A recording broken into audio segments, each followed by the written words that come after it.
My name is Rebecca Slayton. I'm the director of the Judith Reppy Institute for Peace and Conflict Studies and an associate professor in the Department of Science and Technology Studies. I want to start with a brief land acknowledgement. Cornell University is located on the traditional homelands of the Gayakono, the Cayuga Nation. The Gayakono are members of the Haudenosaunee Confederacy, an alliance of 6 sovereign nations with a historic and contemporary presence on this land. The Confederacy precedes the establishment of Cornell University, New York State, and the United States of America. We acknowledge the painful history of Gayakono dispossession and honor the ongoing connection of Gayakono people, past and present, to these lands and waters. And now I'll introduce our speaker for today. We are delighted to have with us Ben Wilson. He's an associate professor of the history of science at Harvard University. Professor Wilson's research focuses on the history of modern physics and the intellectual history of the nuclear age, examining how national security priorities and regimes of secrecy shaped knowledge in the Cold War era. Professor Wilson earned his PhD in 2014 from MIT's program in History, Anthropology, and Science, Technology, and Society. He received master's degrees in physics from Yale University and the University of Toronto, and a bachelor's degree in engineering physics from the University of Saskatchewan. In 2025, he will publish a book with Harvard University Press about U.S. strategists and science advisors during the Cold War, and we'll hear more about that today. Thank you very much. Great. Thank you so much, Rebecca, for the introduction and for inviting me to speak. Since the Cold War, when security experts have spoken about nuclear weapons policy, there's a word they've used repeatedly. That word is stability, often strategic stability. I put some recent examples on the slide here. The New York Times op-eds at the top are both about US-Russia arms control treaties, one of which the Trump administration abandoned.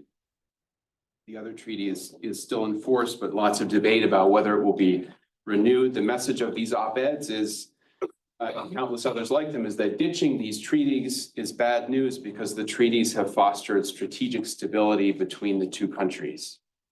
These days, US experts worry a lot about the rise of China as a major nuclear power. They worry about whether it's possible to have strategic stability between 3 roughly equal nuclear powers, the so-called nuclear free body problem. Reflecting a belief that the US is entering a new era of strategic competition, last November, the State Department renamed the bureau that verifies arms compliance with weapons treaties, the Bureau of Arms Control, Deterrence, and Stability. A few years ago, I became interested in this idea, where it came from, why experts use the concept. If you ask a security expert that question, they'll explain that stability is an objective property of the international system. It is a condition in which nuclear armed states are unlikely to use nuclear weapons first, even if they get into a crisis. The expert will tell you that the way to achieve stability is to design and deploy strategic weapons in specific ways, and maybe to agree on appropriate limits on the numbers of weapons deployed. Security experts believe that stability has served as a logical criterion dictating the kinds and amounts of weapons the United States and its enemies should have or refrain from having. They believe the goal of stability explains why the United States began negotiating arms control treaties with the Soviet Union beginning in the 1960s. There is a conventional story about the strategists and scientists who created this idea and advanced it in policy discussions as advisors to the government. According to this story, stability thinkers worked for the Cold War national security state, but they also tried to restrain and sometimes to resist the state. For them, stability was more than just an idea about international reality. It was a tool with which to restrain the security state and regulate the appetites of the military-industrial complex for bigger and better weapons. Stability thinkers were said to have exercised restraint in 2 ways. First, from the inside, they restrained the security state from the inside by advising policymakers not to pursue certain weapons because those weapons would be destabilizing. But policymakers didn't always listen. During the 1960s, the Pentagon decided to deploy destabilizing technologies like ballistic missiles that carried more than 1 nuclear warhead, and a missile defense system protecting American cities against a Soviet missile attack. Stability thinkers were disturbed. They dissented. They went public, opposing the state from the outside. The conventional story is a story of independence and restraint. The story says that elite science advisors were independent thinkers and statesmen. They wanted to uphold ideals of social responsibility while strengthening American security. And that led them to restrain the military-industrial complex by supporting arms control and promoting stabilizing policies. The book that I'll publish next year argues that in key respects, that standard story is an elite myth. The myth was invented by the thinkers I examine. It was amplified by prominent commentators and endorsed by many scholars over decades. I call the story the myth of technocratic restraint, including both kinds of so-called restraint, control from the inside and critique from the outside. My argument is that the prestigious thinkers who were widely interpreted as addressing the existential terrors of the nuclear age and trying to point a way beyond the Cold War's destructive logic were agents of the security state institutions and economic interests that made the Cold War possible and made it persist. Much of what they did and said protected these institutions and interests, even when they claimed to restrain and critique them. Their most important idea, the idea of stability, was crucial in that effort. In the rest of the talk, I'll try to explain how. I'm going to spend most of the talk talking about some material from the first half of the book, some of which you've already read, and a kind of crucial moment in the counter history that I tell. This was a formative moment for the Cold War around the late 1950s and early 60s. And so first I'll talk about where this concept of stability came from, and then I'll talk about how the gears meshed between ideas, institutions, and interests. I will not talk about the Starfish Prime nuclear test, but I'm trying to convince the graphic designer at my press to use this as the cover photo for my book. Okay, so as you all now know, one person usually gets the credit for the idea of strategic stability. The American economist turned nuclear strategist Thomas Schelling. In 1958, Schelling carried out a pioneering study of strategic stability in a paper called The Reciprocal Fear of Surprise Attack, printed by the Rand Corporation and later included as a chapter of his landmark 1960 book, The Strategy of Conflict. Reciprocal fear is a study of inadvertent nuclear war. That is a war that neither side starts or chooses. Neither side wants or chooses, that is. The risk of accidental war was on many people's minds when Schelling wrote this paper.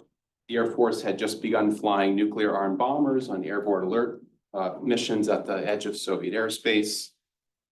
Khrushchev gives a speech at one point and says, well, what if we alerted our bombers at the same time and the two fleets spotted each other over the Arctic and the pilots decided to deliver their bombs on Moscow and New York, respectively. The premise of Schelling's paper is that there are two enemies, neither of whom wants war, but both of whom believe that if war happens, it's at least marginally better to strike first than to be struck first. And Schelling's thought is that this small incentive to preempt could spiral out of control through a process of escalating fear. Side A fears what side B might do. Side B fears what side A might do. Side A fears B's fear of what A might do.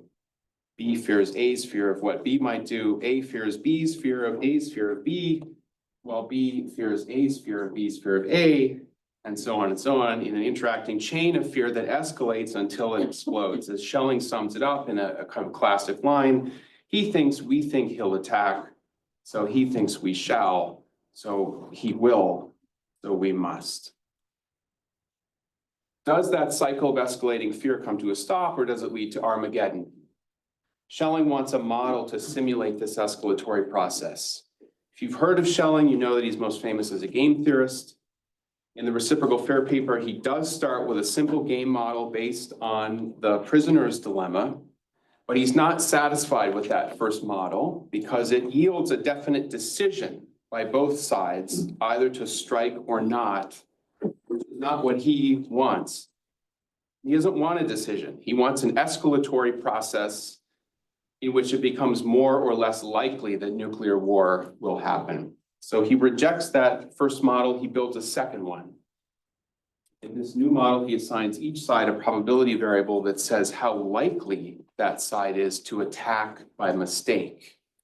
He links the two sides' attack probabilities together in what he calls a system of dynamic adjustment. A shift in one side's attack probability produces a reaction in the other's attack probability and vice versa.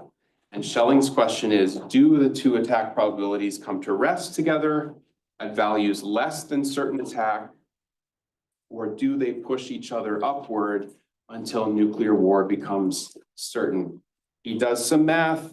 He invites the reader to picture these probabilities as curves on a graph.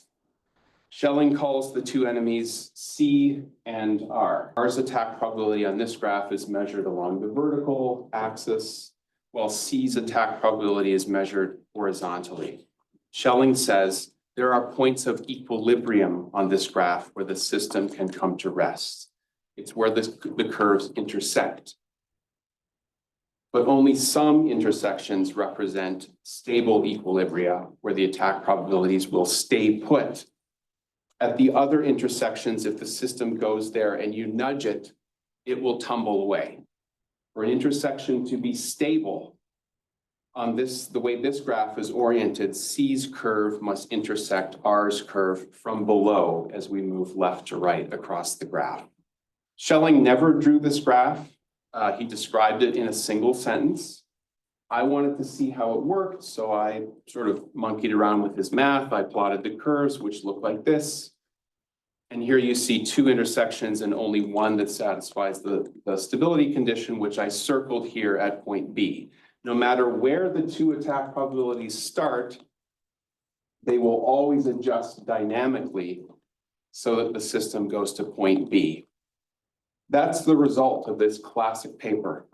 Two enemies, mutually frightened by their capacity to obliterate each other, can reach a state of stability. I wanted to understand how Schelling did this analysis. For decades, people said it was game theory, but it seemed clear that the analysis Schelling did had actually little to do with game theory.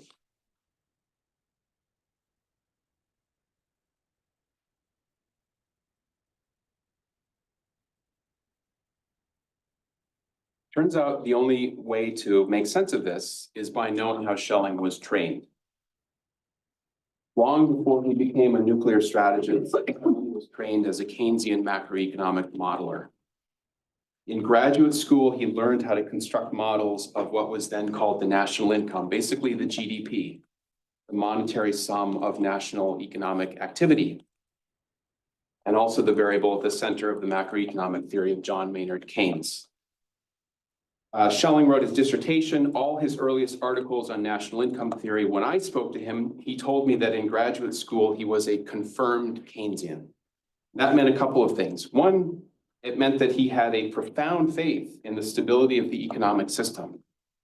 He was a conventional mid-century Keynesian who believed that the economy was a fundamentally stable machine, and the role of economic technocrats was to make small adjustments to this machine to tame its fluctuations.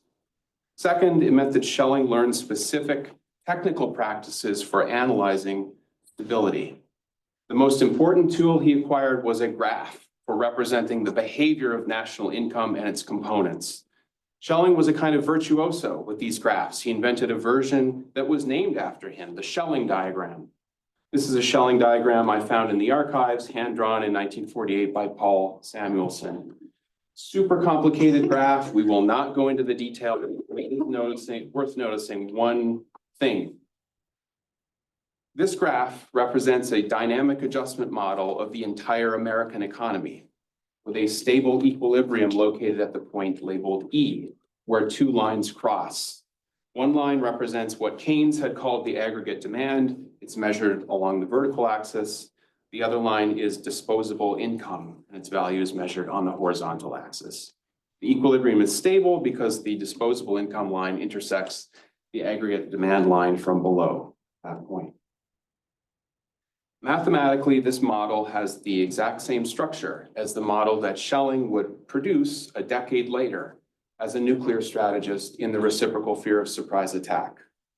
When Schelling became a nuclear strategist, he lifted the concept of stability right down to the math from a field that predated nuclear weapons and had nothing to do with strategic behavior. And he transplanted it to nuclear strategy.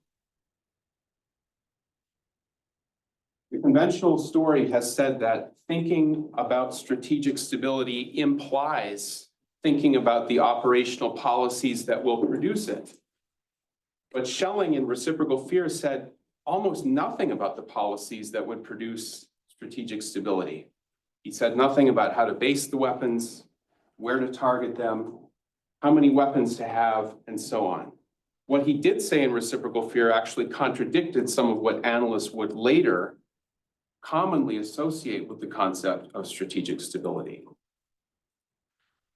What happened was that other strategists at the Rand Corporation read Schelling's paper, they became enamored of the stability idea, and they attached stability to a specific policy idea, the secure second strike. The first paper to do that was another classic, The Delicate Balance of Terror by Albert Wohlstetter. The idea was that neither side would be tempted to strike first if they knew that by striking first, they would be struck second. And the way to guarantee that was to protect weapons so that they could be used to retaliate rather than strike first. And that's how you interrupt the reciprocal fear of surprise attack. These strategists then immediately forgot the details of Schelling's analysis. Schelling himself forgot the details. When I asked him, he said that his work as a Keynesian and as a strategist had nothing to do with each other. But as I reflected on the fact that Schelling's thinking about stability preceded his thinking about nuclear weapons policy, I became convinced that a key part of the conventional story of the nuclear age was wrong. Stability wasn't inherent to the logic of strategy. It wasn't an objective property of the international system. Stability was a metaphor. Stability ended up in nuclear strategy during the 1950s because strategists had been trained in other fields to see and to analyze stability in every domain of the physical and the social world. And that metaphorical character gave stability a kind of plasticity, a kind of malleability whenever it was applied to questions of policy. That's part of what explains its success. But that's not a complete account of why stability became a reigning idea in US security studies. And to fill in the picture a bit more, I want to turn now to the policy setting where stability was originally taken up. During the mid-1950s, US officials and scientists had seriously considered limiting or even banning the intercontinental ballistic missile, which appeared to be an extremely dangerous technological development. The only way to get a reliable missile arsenal was to conduct missile flight tests. So White House advisors and others had said, why not ban testing before either the US or the Soviet Union has an arsenal? They did studies showing that rocket tests could be detected with a global radar network. Inspectors on the ground could verify that any tests were for peaceful rather than military purposes. In early 1957, the United States proposed in the UN that missile development should be put under international control. But just a few months later, top science advisors changed their tune. In January 1958, the first chair of the newly created President's Science Advisory Committee, or PSAC, the MIT administrator James Killian, told the National Security Council that the science advisors now believed that the US should walk back its pursuit of a missile test ban.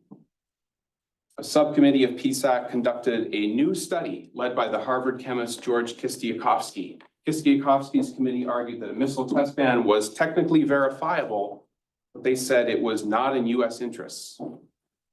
They said the Soviets probably led the US in missile development by 2 years. They said the Soviets could learn everything they needed to know about building missiles from peaceful rocket tests. No significant technical facts had changed between early 1957 and early 1958. And yet White House science advisors now argued that a ban on ICBM testing was a bad idea.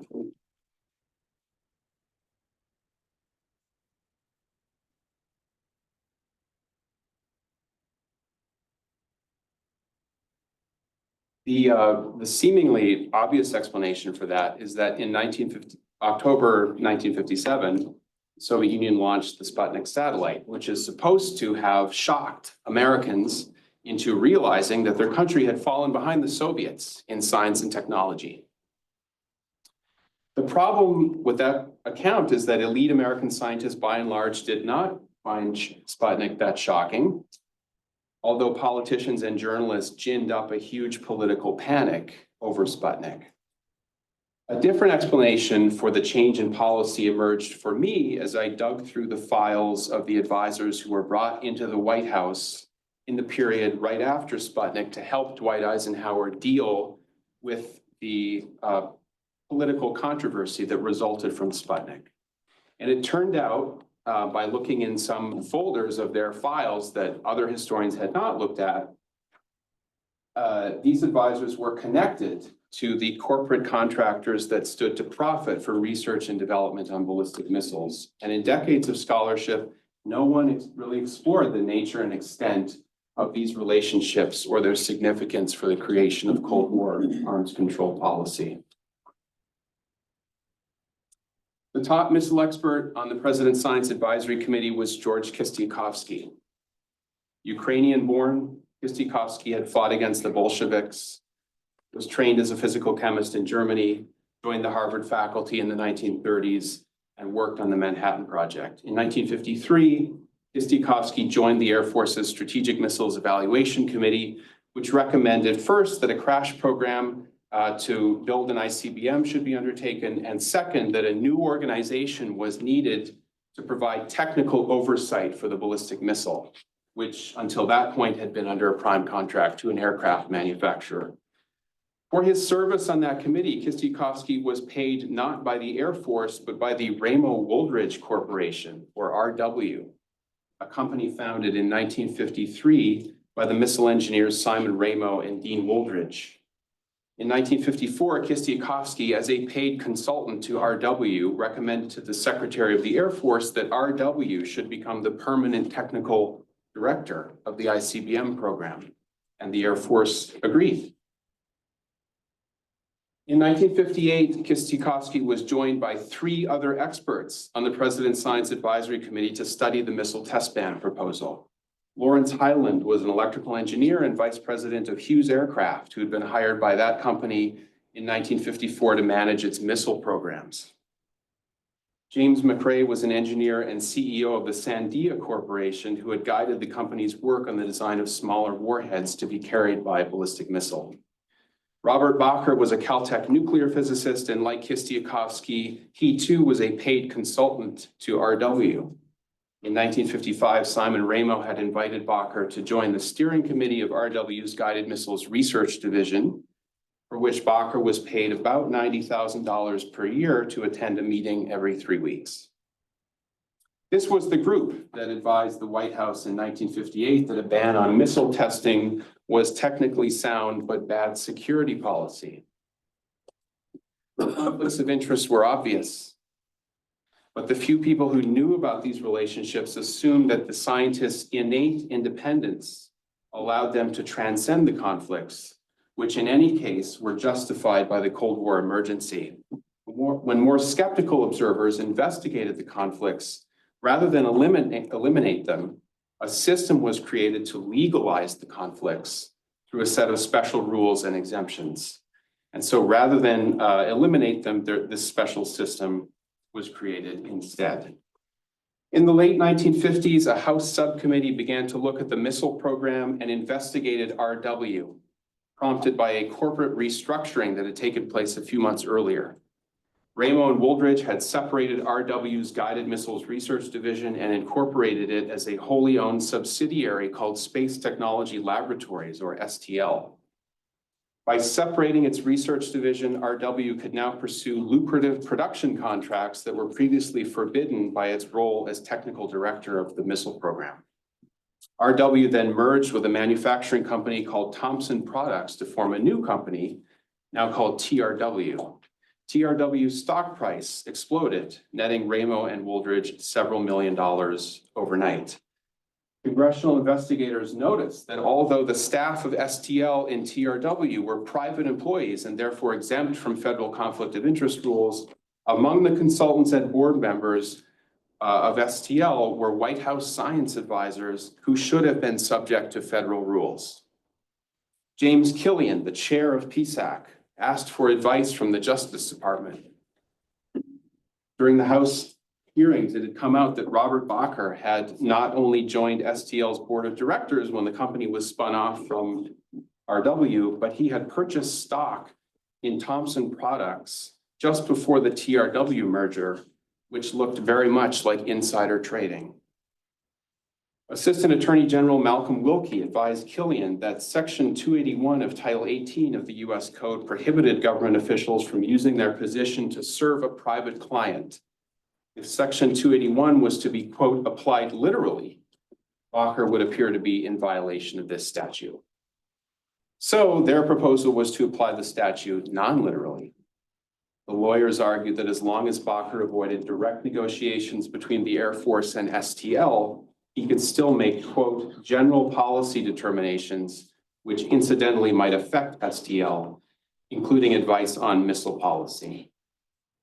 Drawing the line between direct involvement and incidental policy was up to Bacher himself. In effect, the Justice Department gave Bacher a hall pass, and that set a precedent for White House science advisors. In 1959, when James Killian stepped down as chair of PSAC, he told the new chair, George Kistiakowsky, that he'd been invited to join the board of directors of General Motors. Killian was going to help the company set up a new General Motors Research Laboratories, which was a military research division. Killian said he would sooner resign from the White House than give up his GM board seat. The Justice Department again stepped in using Bacher's case as a precedent to argue that Killian's roles as GM board member and White House advisor were not in conflict. Evidently, this worked out. In the photo here, Killian is second from right at a GM plant looking at some 20mm cannons that were installed on fighter planes and used in combat during the Vietnam War. In 1960, John F. Kennedy famously campaigned on the idea that Eisenhower had allowed the Soviets to create a missile gap over the United States. Less well remembered is that Kennedy also ran on a promise to root out corruption in government. In a campaign speech, he described the presidency as a, quote, place of moral leadership, and said if he were elected, he would create a single comprehensive code on conflicts of interest. In 1961, President Kennedy appointed a committee to review the federal rules led by Harvard Law School lecturer Calvert Magruder. The Magruder Committee argued that the rules for expert advisors weren't too loose, they were too strict. In fields related to, quote, special cases of national need, like atomic weapons, special allowances were needed. White House lawyers invented a new personnel category called the special government employee, a category that still exists today, who could be declared exempt from restrictions by a responsible agency head without the need for an external legal review. That came in handy for George Kistiakowsky when he was asked to join the board of trustees of the iTech Corporation, a company that had contracts with the CIA and the Air Force to design the high-resolution cameras for Project Corona, the first reconnaissance satellite. As Kistiakowsky stepped down from the chair of PSAC in 1961, he told the new chair, the MIT engineer Jerome Wiesner, that like Killian, he would sooner quit the White House than give up his board seat. Wiesner used the privilege of the new rules and officially absolved Kistiakowsky of financial conflicts. It isn't surprising that Jerome Wiesner would exempt Kistiakowsky, given that he too had been a paid consultant to RW. He too had advised the Air Force in 1954 to make RW technical director of the ICBM project. The following year, Wiesner had co-founded his own defense firm, Icon Eastern, which designed the guidance electronics for the first American ICBM, the Atlas. In 1960, Icon was acquired by the ITEC Corporation. And rather than report his stock position in the new company to the White House, Wiesner decided to cash in his 54,000 shares and made about $6 million overnight. The new rules gave agency heads the power to exempt, in effect, allowing science advisors to become their own compliance officers. No one seemed troubled by the possibility that the agency head could be a familiar face from the inner circle who was connected to all the same sources of profit. Indeed, that was the point, to create paperwork, to create reporting requirements, to give the appearance of regulation and restraint, while the previous material relationships continued largely unchanged. All the advisors I've just been talking about, digging up all this dirt on them, became enthusiastic users of the concept of strategic stability in 1959 and 60. These are the people who cemented stability in policy discourse, where it has remained for 60 years. In my view, that's not a coincidence. Stability answered a need that these figures had, more than a strategic concept. Stability helped the advisors preserve their favored social and economic relationships from external changes and challenges. One important challenge that arose around 1960 was that as the US began to collect more intelligence on the Soviet military program, it became increasingly undeniable that the US actually led the Soviet Union in virtually every area of military research, including ballistic missiles. So without a missile gap to justify constant R&D on high technology weapons, how do you justify it? And that's the role that stability came to fill.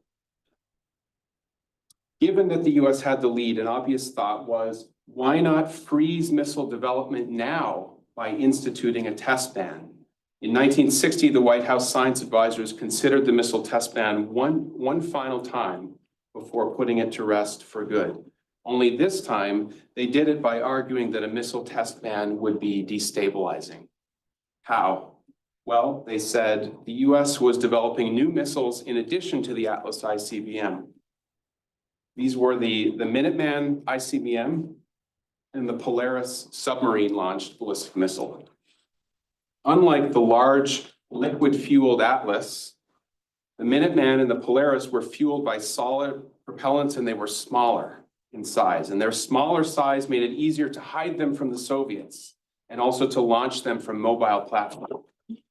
All of this would make it harder for the Soviets to target these missiles in a first strike. So the US wouldn't need to fear that a Soviet first strike would degrade America's secure second strike, and the Soviets needn't fear that the American fear of their first strike, and so on. So smaller, mobile, survivable missiles were stabilizing, and the only way to get those missiles was by developing and testing them. Therefore, a missile test ban would be destabilizing. There was an obvious counter-argument using the same logic. Testing missiles makes them more accurate.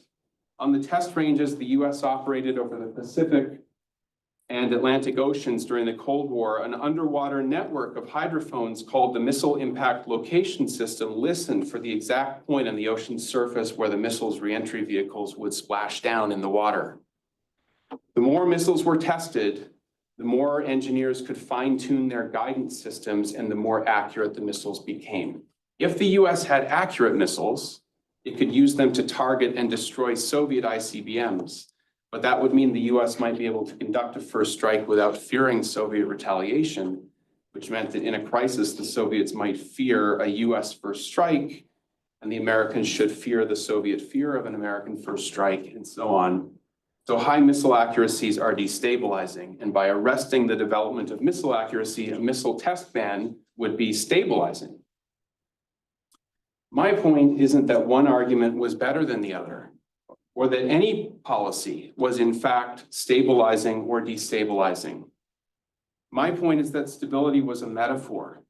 And whether one argued that a missile test ban was stabilizing or destabilizing was underdetermined by technical facts and strategic logic. However, the outcome of this particular debate was overdetermined by the saturation of arms control policymaking by agents of defense R&D contractors. One of the authors of PSAC's final report on the test ban was Donald Ling of Bell Laboratories, which was being paid by the Navy to develop the missile impact location system. My point is that when these analysts used the concept of stability, they gave a sheen of technical rationality to policies that fundamentally were designed to allow R&D contractors to keep developing more advanced weapon systems. This advice became consensus wisdom among insiders, and it shaped the way that the United States pursued arms control with the Soviet Union. The arms control treaties that the US negotiated during the Cold War focused on restricting numbers of weapons that were deployed, never restricting the qualitative characteristics of novel weapon systems or the research and development that gave weapons those new characteristics. Recently, some scholars have said that's because US leaders like Nixon and Kissinger here were geopolitical realists who wanted to compete with the Soviet Union even as they negotiated arms control treaties and pursued détente during the 1970s. But I think there's a deeper explanation, which is that the thinkers who invented the whole conceptual architecture of arms control were agents of institutions that were invested in constant military research. They were agents of America's privatized Cold War security state, and the interests of the institutions they served filtered through their words and their ideas and shaped the policy advice they gave. Given everything I've just described, it is kind of surprising that such a different story about these figures and their work was told and persisted for so long. And the reasons for that are several. And as I approach the end of the talk, I'll mention just one. I can talk about another during the Q&A.